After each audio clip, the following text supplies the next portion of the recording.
Hi everyone, welcome back to the videos. आप में से बहुत सारे स्टूडेंट जो है यूपीएससी जैसे एग्ज़ाम की प्रिपरेशन करते हैं, उसके अंदर एक टॉपिक होता है, एक सब्जेक्ट होता है जो बहुत इंपॉर्टेंट है। वो क्या है? आपका एफपीटीपी, यानी कि first pass the post system. ये एक इलेक्शन सिस्टम होता है और ये इंडियन पॉलिटी का सब्जेक्ट है, जो कि as a citizen of country भी हमें आना ही चाहिए, क्योंकि डेमोक्रेटिक कंट्री इलेक्शन इसमें हर 5 साल के बाद होंगे ही। तो इलेक्शन का प्रोसेस जानना ऑफ कोर्स ये एज अ सिटीज़न आपका हक है, क्योंकि एक वोट की बहुत कीमत होती है। तो आइए समझते हैं कि इंडिया के अंदर एफपीटीपी सिस्टम को क्यों अपनाया गया है और क्या होता है ये, क्या इसके फ़ायदे हैं और कैसे यूज़ किया जाता है। सो एफपीटीपी यानी कि first pass the post system.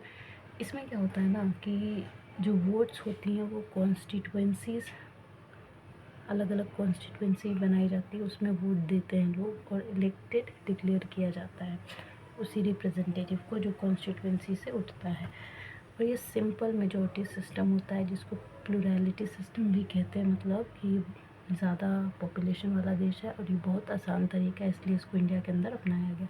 Example की बात करें तो जैसे लोकसभा का इलेक्शन होता है, स्टेट लेजिस्लेटिव असेंबली का इलेक्शन होता है इंडिया के अंदर, वो एफपीटीपी के ज़रिए ही करवाया जाता है। और इसमें फ़ायदा क्या होता है कि first pass the post system के अंदर, इस इलेक्शन सिस्टम के अंदर कंट्री को स्मॉल ज्योग्राफिकल यूनिट में बांट दिया जाता है, जिसको हम लोग कॉन्स्टिट्यूएंसीज कहते हैं।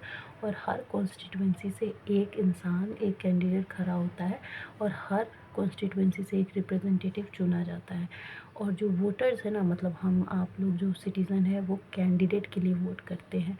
एग्जाम्पल है उन कंट्रीज़ का जहाँ पे फर्स्ट पास द पोस्ट यानी कि एफपीटीपी प्रैक्टिस किया जाता है, यूके, कनाडा एंड इंडिया। अच्छा, इसके अलावा एफपीटीपी के अंदर जो पार्टीज़ होती हैं ना, उनको ज़्यादा सीट्स, पार्टी को सीट्स मिलते हैं वोट से ज़्यादा लेजिस्लेचर के अंदर। कहने का सिंपल मतलब है कि जो लेजिस्लेचर में होता है ना इलेक्शन, तो वहाँ पे वोट से ज़्यादा सीट्स की वैल्यू होती है और वहाँ पे सीट्स ज़्यादा मिलते हैं। जैसे 1984 में इलेक्शन हुआ था तो कांग्रेस पार्टी को 80% सीट्स मिली थी और सिर्फ 48% वोट, फिर भी वो मेजॉरिटी के साथ उसने सरकार बनाई थी। तो इस सिस्टम के अंदर पार्टी को सीट्स की अहमियत ज़्यादा दी जाती है वोट से। अगर इसके एडवांटेज की बात करें कि क्या फ़ायदा है एफपीटीपी का, तो ये इजी एंड कन्वीनियंट मेथड है, बहुत आसान तरीके से हो जाता है। इस पर चॉइसेस होते हैं कि पार्टी के अंदर आपको वोट किसको देना है ना। स्मॉल पार्टी को भी आप उभार के लाते हैं, जो अपोजिशन पार्टीज़ होती हैं। And simple and familiar voting system है, यानी कि इसका जो वोटिंग कराने का तरीका होता है, इससे हम लोग वाकिफ़ हैं, सिटीज़न जो है उस चीज़ की पहचान रखते हैं, इसलिए इसको इंडिया के अंदर इम्प्लीमेंट किया गया। और रिप्रेजेंटेटिव फेमिलियर होते हैं, यानी कि हम कैंडिडेट को देख रहे हैं ना, अच्छा इस पार्टी से ये कैंडिडेट है, तो हम लोग समझते हैं कि अच्छा ये कैंडिडेट है, और हम लोग कई बार उसको देख के भी, उसके काम को देख के, उसकी समझ को देख के, उसकी नॉलेज को देख के उसको वोट डालते हैं। डिसएडवांटेज क्या है? हर चीज़ का तो फ़ायदा नहीं हो सकता ना, हर चीज़ का दोनों हिस्सा होता है, फ़ायदा और नुकसान।